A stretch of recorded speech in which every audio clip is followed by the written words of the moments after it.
દહીં માત્ર સ્વાદિષ્ટ નહીં પણ તેમાંથી સ્વાસ્થ્ય માટે ખૂબ જ ફાયદાકર પણ માનવામાં આવે છે. તે પ્રોટીનમાં કેલ્શિયમ, વિટામિન B12 અને સારા બેક્ટેરિયા હોય તેમજ શરીરને ઘણી રીતે ફાયદો કરે છે. પરંતુ મોટા ભાગના લોકોને દહીં ખાવાનો ફાયદા જાણવે છે કે ખાવાની યોગ્ય રીતે તે જાણતા નથી અને તેના કારણે અનેક પ્રકારની જે સમસ્યાઓ થાય છે કે દહીં ખાતી વખતે ભૂલો ન કરતા જોઈએ કે દહીંમાંથી આવેલા જે રાત્રે ન ખાવો અને રાત્રે દહીં ખાવાથી શરીરને ભારે પડવું કે કફ થઈ શકે છે. કે તમારે રાત્રે દહીં ખાવાનું હોય તો તેમાંથી હળદર કે કાળા મરી નાખવાનું. જૂનું નહીં દહીં કે ખૂબ જ ખાટું દહીં ખાવાથી ગેસ, રીઢ કે પેટનો ખરાબ થઈ શકે છે. તાજું દહીં ખાવાથી તેને મોટું થોડું મીઠું જરૂર કે ખાંડ ઉમેરો છે તે ડાયાબિટીસ દર્દીઓ છે તો ખાંડ બિલકુલ ન ખાવાનું. જો માછલી કે માંસાહારી સાથે દહીં ન ખાવાનું.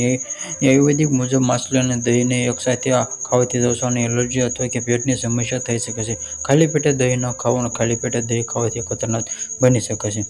જે કેટલાક લોકોને તેનાથી હાર્ટબર્ન અથવા કે એસિડિટી થઈ શકે છે. દહીંને હંમેશા ભોજન સાથે અથવા કે પછી ખાવું જોઈએ.